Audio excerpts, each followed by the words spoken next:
గురించి ఇండస్ట్రీలో రకరకాల రూమర్లు వస్తుంటాయి. ఆ మధ్య తేజ దర్శకత్వంలో రాజశేఖర్ ఓ సినిమా మొదలుపెట్టి దాన్ని మధ్యలో వదిలేసినప్పుడు కూడా ఆయన గురించి రకరకాలుగా మాట్లాడుకున్నారు. రాజశేఖర్ షూటింగ్ కి లేటుగా వచ్చాడని, దానిపై తేజకు కోపం వచ్చి సినిమా ఆపేసే వరకు వెళ్ళిందని చెప్పుకున్నారు.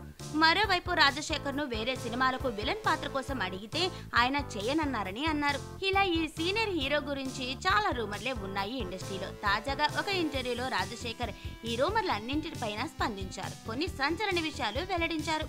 విలన్ పాత్ర చేయడానికి నాకు ఎలాంటి అభ్యంతరం లేదు. ఆ మధ్య దర్శకుడు తేజ గారు వచ్చి ఓ కథ చెప్పారు. అందులో విలన్ పాత్ర నాకు బాగా నచ్చింది, చేయడానికి ఒప్పుకున్నాను.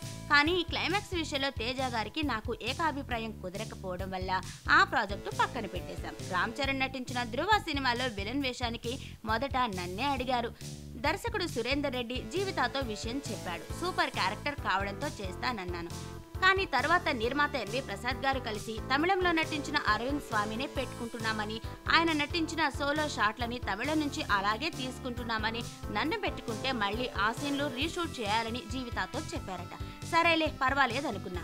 కెఎస్ రవికుమార్ గారి దర్శకత్వంలో బాలకృష్ణ గారు నటించే సినిమాలో విలన్ వేషానికి నన్ను అడిగారు. బాలయ్య గారే విలన్ పాత్రకు నన్ను సూచించారని రచయిత నాకు చెప్పాడు. కానీ అది రొటీన్ విలన్ పాత్ర అని తెలిసింది. బాలకృష్ణ గారు నాకు మంచి స్నేహితులు.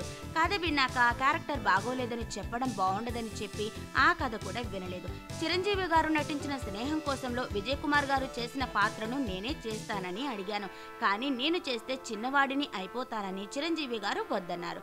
నేనిప్పుడు హీరోగానే చేయాలనుకోవడం లేదు. పాత్ర నచ్చితే విలన్ గా అయినా ముసలివాడిగా అయినా చేయడానికి రెడీ అని రాజశేఖర్ తెలిపారు.